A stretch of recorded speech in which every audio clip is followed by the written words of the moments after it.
Ada seseorang yang saat ini udah jauh dari kamu dan meninggalin kamu. Dia mencoba untuk manipulatif, ya, memanipulasi sebuah kondisi, keadaan eh, dengan kamu, ya, dalam hubungannya dengan kamu. Jadi orang ini kayak mencoba untuk mengendalikan sebuah kondisi. Artinya dia memutuskan hubungan ini dengan begitu tega, ya, dengan perasaan manipulasi dia yang tidak kemudian ada landasannya, tidak ada alasannya, tidak kuat alasannya untuk kemudian menyakiti kamu, ya. Jadi kamu udah baik orangnya, kamu udah memenuhi ketentuan-ketentuan itu, akan tetapi dia manipulasi. Dia ingin bebas, dia ingin mengendalikan, dia ingin bebas. Dia ingin menjadi pengendali pada dirinya sendiri. Jadi semau-maunya. Dan dia nggak mikir apa yang akan terjadi. Jadi orang ini udah jauh dari kamu, aku ngerasa. Untuk kamu yang resonate, juga untuk kamu yang kebetulan readingan ini lewat di beranda kamu, ya, yang mungkin saat ini berkonflik batin dengan seseorang, yang aku ngerasa orang tersebut yang bagi kamu yang resonate, ya, memanipulasi sebuah kondisi, mencari kambing hitam dan alasan-alasan yang kemudian menjadi dasar untuk mengambil satu keputusan, ya, dan meninggalkan kamu tanpa belas kasihan di sini, di full ini, ya. Jadi ini nggak punya pikiran orangnya, meninggalkan kamu begitu saja, memanipulasi sebuah keadaan dan meninggalkan kamu. Gimana sih energi orang ini? Orang yang saat ini aku ngerasa penuh dengan trik-trik, ya, cara-cara. Dia ngerasa bahwa dia akan bisa bisa menguasai perasaan, ya. Dikira bahwa kondisi keadaan ini akan tergantung, semuanya akan tergantung kondisi dan keadaan. Nantinya tidak, karena di dalam diri manusia itu yang tidak bisa diatur adalah perasaan, dan di situ rentan dengan yang disebut dengan karma. Ya benar nih,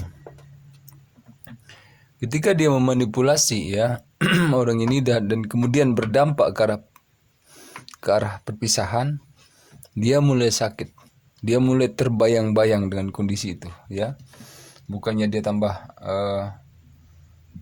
baik, malah dia terbayang-bayang dengan kondisi itu. Di sini ada Nine of Swords. Dia mulai keinget kamu, rasa bersalah, rasa nggak tega muncul setelah terjadi perpisahan ini. Jadi entah kamu berdealing dengan perempuan atau gimana nih, istri kamu atau pacar kamu, atau laki-laki, ya, ada ruang dalam pikiranmu itu yang menggelitik pada saat itu, dan itu adalah cobaan pada diri kamu sebenarnya.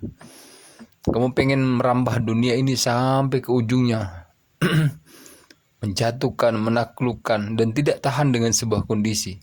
Semua orang dicoba, ya, semua orang diuji dalam hidupnya, dalam hubungannya. Tapi tidak kemudian kamu akan mengendalikannya. Ujian itu bukan dari kamu, dari Tuhan. Bukan berarti ujian itu kamu kendalikan lagi, kamu manipulasi lagi ujian itu sebagai alasan untuk meninggalkan seseorang dan menggantinya dengan orang lain. Begitu, ya. Jadi di sini saat ini dia terluka. Dia melihat kembali cara-caranya itu. Ya, kalau mengikuti perasaan kita pada sebelum itu terjadi, ya. Kita nih ngelihat perempuan cantik, nih gimana rasanya? Lelaki gagah nih gimana rasanya? Itu salah satu ujian dari nafsu itu sendiri, ya. Dan yang pada akhirnya ketika terjadi perpisahan bukan bahagia yang kamu temukan, justru malah kamu sedih, ya. Dan kamu melihat tapi kamu merasa dendam lagi nih, aku melihatnya. Kamu yang ninggalin, justru kamu yang merasa sedih. Kamu yang manipulasi, kamu yang merasa sedih. Kamu lupa kebaikan orang, ya, dulu, dan sekarang kamu menyesal. Menyesal banget. Yang kamu lihat hanya salahnya, hanya konflik yang sedikit, kekurangan dia yang kamu lihat, ya. sehingga pada saat ini kamu yang sakit. Kamu lupa bahwa rentan waktu berlalu, dia adalah satu-satunya orang yang diutus Tuhan untuk memberikan, melengkapi kekosongan kamu. Walaupun itu singkat, tapi pasti ada kebaikan yang pernah dilakukan, ada faedah, ada hikmah yang diberikan oleh setiap orang yang dekat dengan kita ini, ya. Itu pasti ada. Jadi aku melihat antara sumber daya manusia, kemudian lingkungan hidup kita di Indonesia ini, dan pengaruh-pengaruh magic dan pengaruh-pengaruh budaya ini mengakibatkan banyak sekali hubungan-hubungan yang kemudian scrambling, ya, yang kemudian tidak melampaui batas-batas kewajaran hubungan ini. Perempuan mencari laki, laki mencari perempuan, berselingkuh tidak ada habisnya, merambah, dan itu tidak ada larangan, tidak ditentukan oleh hukum negara kita. Itu kayaknya melata kayak gitu, ya, terjadi korban di mana-mana, artinya harusnya saling meninggalkan, konflik rumah tangga di mana-mana akibatnya. Itu, ya. Dan mudahan kita di readingan ini keluar dari itu, ya, tidak menjadi bagian dari toksiknya sebuah lingkungan, ya. Itu maksudku. Dan di sini ada Ace of Wands.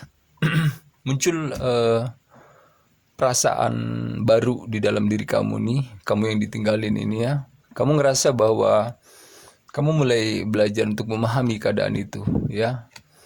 Kamu cepat banget untuk kemudian, oh ini gini orangnya, ya. Kamu mulai menanam satu keyakinan pada diri kamu, entah itu kamu mental kamu step back, mundur sedikit ke belakang, tapi jangan terlalu jauh karena nanti minder ya akan muncul, ya. Dan di pitch one ini kamu mulai bangkit kembali. Kamu mulai percaya diri, kamu mulai merias diri kamu lagi, kamu mulai keluar. Kamu mulai membunuh semua hayalan-hayalan kamu, kenangan-kenangan kamu dengan dia, ya. Dan mulai ada bunga-bunga dalam diri kamu, dan kamu mulai bergaya-gaya, dan kamu mulai menemukan diri kamu, ya, di future one ini. Sederhana sekali, ya. Semesta menjadikan alasan sebuah kondisi untuk mengeluarkan si toksik ini dari kehidupan kamu, dan kamu mulai hidup kembali, mulai muncul kembali menjadi orang yang baru. Dan di sini, sekalipun dalam hati kamu masih ada ragu, masih ada canggung banget, apakah langkahku ke depan ini akan benar apa enggak, ya? Apakah aku enggak akan tersakiti lagi apa enggak? Jadi kamu melihat ke depan, tapi kamu harus melangkah, ya, karena saat ini kamu udah lepas dari semuanya. Bukan berarti tidak ada yang perlu ditunggu lagi dalam hal ini. Menurutku, kenapa semua sudah terjadi dan kini kamu ada di jalan yang berbeda dengan dia, seperti itu, ya. Jadi tetap semangat, jauh hari udah berlalu, dan bangun pondasi baru, ya. Bangun pondasi baru dalam hidup kamu. Cobalah untuk membuka diri. Di sini ini yang berat sekali pada teman-teman, di membangun baru ini yang sulit sekali. Kita masih aja keingat sama pondasi yang lama tuh, ya, masih bangunan yang dulu itu. Dan walaupun itu udah runtuh, udah bukan jadi milik kita lagi, ya, akan tetapi masih selalu keingat. Semesta bilang nih, yang Maha Kuasa bilang, rahmatku nggak akan pernah habis, ya, selama manusia itu bersyukur. Dan setelah kejadian ini terjadi, maka setelah kamu sembuh lagi, maka bangunlah hal baru dalam diri kamu, setidaknya untuk diri kamu. Bukan berarti ini perempuan lain atau lelaki lain, tapi satu keyakinan, ya, keyakinan bahwa nanti kemudian rahmatnya itu akan sampai pada dirimu, ya, pada waktunya tentunya. Dan kemudian di sini ada Queen of Wands, emosi baru. Kamu mencoba mengendalikan emosi baru kamu, ya, perasaan-perasaan baru kamu. Aku berharap ini lebih mudah terjadi, ya, ketimbang. Tapi coba lihat bahwa jika kamu masih aja kegantung sama mereka, maka Queen of Wands ini nggak akan pernah hadir, nggak akan pernah datang dalam diri kamu. Yang ada malah toksik, yang ada malah kamu ketarik terus. Jadi apa yang udah terjadi, kekurangan kita yang menjadi alasan dia kemudian meninggalkan kita, ya, itu pegang di situ, Dan rasakan pada diri kamu jika kamu masih merindukan dia, ya cobalah diam, kemudian coba rasakan apa yang udah dia lakukan ke kamu, dan cobalah cari jawaban di situ. Untuk kamu yang resonate, semoga readingan ini bermanfaat dan punya faedah buat kalian semua ya.